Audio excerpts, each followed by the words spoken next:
Mobile নিয়ে একটা কথা বলি। বলুন। ঠাকুরের কাছে প্রার্থনা, আমার চাই না ভাই বোন, কৃপা করে দাও গো একটা লম্বা চওড়া ফোন।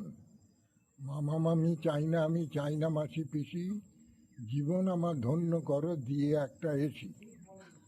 কাটিয়ে দাও মোর হতাশা, অনেক দেবো ফুল বাতাসা, দেবো কিছু ধন।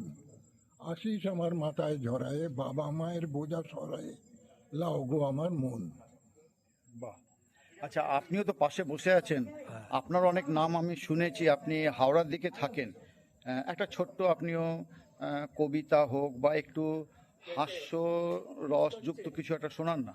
যাই হোক, সে ব্যাপারে যদি আপনাকে আমি শুনতেই চান, ট্রেনে একবার দেখেছিলাম। হ্যাঁ, সে ব্যাপারে যদি শুনতেই চান একটু বলুন। তাহলে দুজনকে আমি একসঙ্গে রাখি। আমি হ্যাঁ। আমি এবারে দুর্গাপুজোর আগে একটা ছোট্ট কবিতা লিখেছিলাম।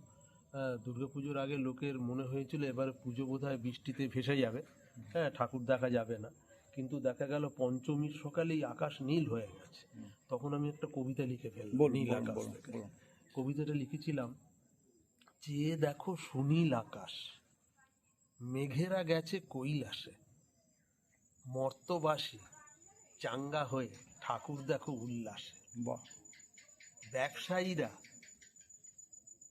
দেরি না করে তরায় ছোট মার্কেটে, লাভ বাড়ানোর শেষের সুযোগ হারিও না কালক্ষেপে।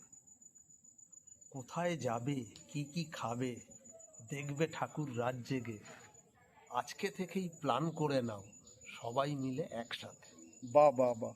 আমাদের ট্রেনটা আরও যদি কিছুক্ষণ লেট থাকে, কোনো আপত্তি আমাদের নেই, কারণ ট্রেন একটা লেট থাকলে এর অসুবিধা হয়, সবার শিডিউল এদিক ওদিক হয়ে যায়। কিন্তু আমরা যে দুজনের কবিতা পাঠ শুনলাম, মনটা ভরে গেল, যেন ট্রেনটা আরও কিছুক্ষণ লেট হোক। আমার খুব ভালো লাগলো। আর সাউথ ইস্টার্ন রেলওয়েকেও ধন্যবাদ যে ওনাদের প্ল্যাটফর্মে আজকে ট্রেন ধরতে আসাতে দুজনকেই পেলাম একসঙ্গে, আর দুজনেই একসাথে বসে আছে। আর এই যে রবীন্দা, হ্যাঁ, রবীন্দাকেও পেলাম। রাস্তা দেখিয়ে নিয়ে রবীন্দাই আমাদের রাস্তা দেখিয়ে দিলেন। আমরা এখানে জগদ্ধাত্রী পুজো দেখতে এসেছিলাম, গ্রামের পুজো, খুব ভালো লাগলো। এবং গ্রামের পুজো নিয়েও আমি কয়েকটা ভিডিও শর্ট ছেড়েছি, দেখবেন। গোধূলি এখানকার প্লটের নাম, যে প্রজেক্টটা এরা করছে, এই প্রজেক্টের নাম হলো গোধূলি। তাদের প্রথম নিবেদন, প্রথম জগদ্ধাত্রী পুজো দেখতে এসেছিলাম, খুব ভালো লাগলো। এবং সত্যি খুব ভালো লাগলো, আজকে ওয়েদারটা খুব ভালো, ঝিরিঝিরি বৃষ্টি হচ্ছে। আর সঙ্গে ট্রেনের শেডের নিচে এনার দুজনকে পেলাম, যেটা পাওয়ার কথাই ছিল না। এনারা দুজনেই এখানে বসেছিলেন।